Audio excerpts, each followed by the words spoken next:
A chilling expose on China's billion-dollar organ harvesting industry through the story of a tormented Chinese doctor ordered to extract eyes from a donor bound at the back of a van while he was still alive.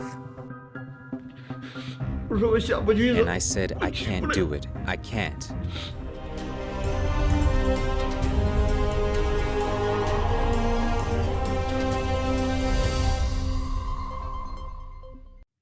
Welcome to China in Focus. I'm Tiffany Meyer. Death by donation.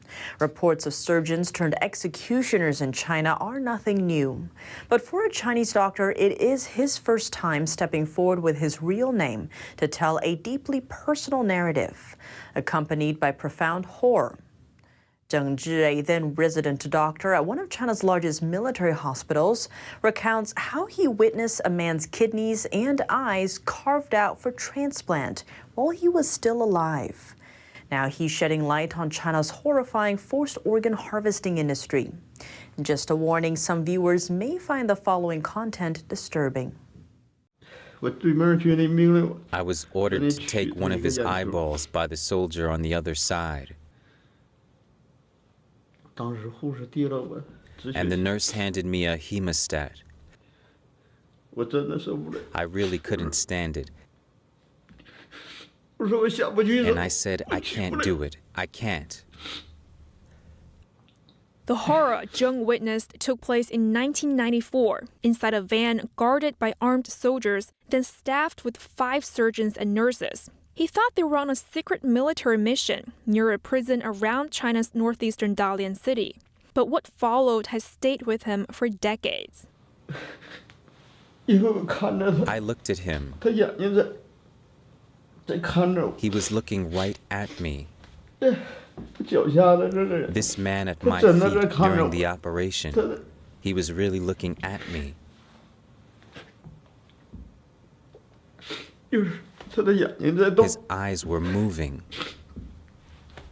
Zheng says the man was no more than 18 years old, carried into the van by 4 soldiers, his limbs tightly bound by ropes. A doctor first sliced open the man's stomach, and 2 others extracted a kidney each. The man's legs twitched, his throat moved, but no sound came out. Then a doctor instructed Zheng to step on the man's legs and don't let him move. As I pressed down, his still warm body made me think he was alive. A surgeon took a scalpel and made a large incision directly under the xiphoid into the umbilical cord. When the abdomen opened, the intestines came out.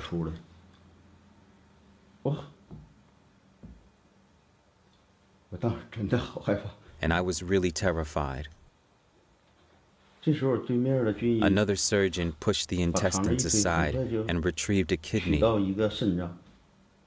Then another got the second kidney. The head nurse swiftly placed both kidneys in a temperature-controlled box. Next, Zheng got the order to extract the man's eyes, but he was too sickened to do so. Another doctor swiftly carried out the procedure instead. The now motionless body was then placed in a black plastic bag and carried away by soldiers. The organs were taken to the General Hospital of the Shenyang military region, where Zheng did his residency. A team waiting there then used the organs in transplant operations. By then, the procedure was long over. But for Zheng, the haunting image of those desperate, fearful, and pained eyes plagued him. At dinner the previous evening, before the operation, an officer introduced the boy, who was less than 18 years old. His parents paid 10,000 yuan to get him an army spot. Through the window, I looked at the gun-wielding soldiers guarding this heinous act. No military in the world would plunder and sell its own soldiers' organs. My ambition as a military doctor was to save lives and serve my nation. But I couldn't fathom the depth of my country's atrocities. Soon after the horrific event, Zheng left the hospital.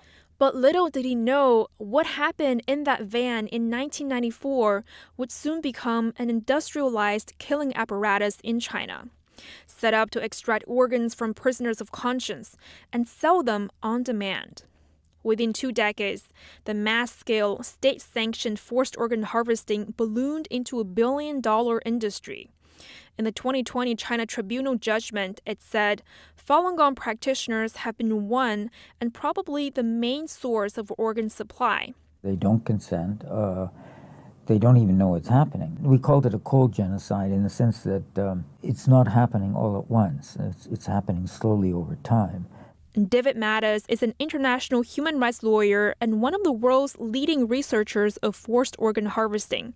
In 2002, while accompanying a military official for a medical checkup, Zheng first learned that Falun Gong adherents were used as an organ source. Doctors at the hospital where Zheng once interned told the official that he needed a new kidney to survive. Shenyang Army General Hospital will pick a top-quality one for you, a fresh one from Falun Gong practitioners. I told him, don't do it. Isn't that committing murder? He nodded to me and said, I am not going to get this kidney transplant. But he suddenly said to me in a particularly stern manner, you should leave as soon as possible, and the farther the better.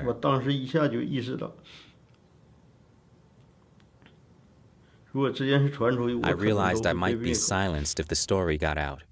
Another acquaintance, an aide to officials at the core of China's most elite leadership body, told Zheng something even more shocking. During his visit, I said the persecution of Falun Gong in northeastern China was quite severe. He seemed attentive but stayed silent. But before we parted, he suddenly told me that Falun Gong practitioners, including minors, were held beneath the Hubei Provincial Public Security Bureau's backyard in Wuhan City. He said he had been there. Then he left abruptly. At that moment, I said to myself, I must go abroad.